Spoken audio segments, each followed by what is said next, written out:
malapit na tayo magpaalam sa Mayo. Kanya-kanya na pong pasiklab ang mga nagdiriwang ng Flores de Mayo sa iba't ibang lalawigan. At sa Baguio, pangmalakasan ang kanilang giant paella na pinasarap ng mga pampalasang Tatak Cordillera.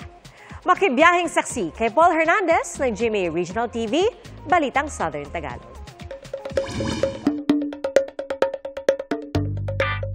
Flores de Mayo, Bacamo. Sa Tanawan, Batangas, ang pagpupugay kay Nuestra Señora de las Flores idinaos sa lawa ng Taal. Tila reyna ng katubigan ang imahe ng Birhen sa bangkang may arko na higit sa mga bulaklak at sinusundan ng 27 pang bangka. Napakagandang programa ito dahil nabibigyan ng atensyon o pagpapahalaga ang mga kababayan naming mangingisda. At pagkatapos ng prosesyon sa Taal Lake, nagbangkarera naman ang mahigit 30 mangingisda. Masaya. Ano po, laging ganito. Ang pagdiriwang naman ng Flores de Mayo sa Batangas City, idinaan sa stage musical performance na Las Flores a Maria la Batangueña.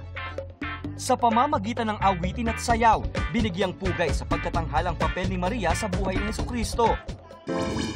Sa Baguio, higanting paella ang pampabusog para sa pagtatapos ng Farmers Month.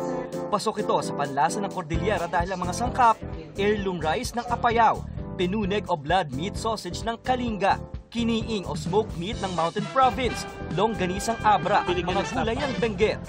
Tulong-tulong sa pagluto nito ang 15 chef at inihain sa mahigit 1,000 bisita at residente. Aba, ang Abaca farmers sa Catanduanes, di rin nagpahuli. Nagtagisan sa Abaca Festival ang makukulay na mga float gawa ng kanilang matibay na textile. At may paligsahan din ang mga mismong nagtatanim ng Abaca. 77 abakalero ang nagpasiklaban sa paghagot o mano-manong paghimay sa Abaca. Kinikilala sa pista ang sipag at sakripisyo ng mga abakalero. Kung makikipiesta out of town, why not mag-sightseeing din? Sa Northern Samar, a sight to behold ang 7 rock formation sa Biri Island. At inilalaban pa ng lokal na pamahalaan na kilalanin ito bilang UNESCO Global Geopark. Para sa GMA Integrated News, ako si Paul Hernandez ng GMA Regional TV, Balitang Southern Tagalog, ang inyong saksi.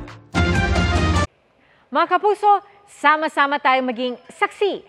Mag-subscribe sa GMA Integrated News sa YouTube at para sa mga kapuso abroad, samahan niyo kami sa GMA Pinoy TV at sa www.gmanews.tv.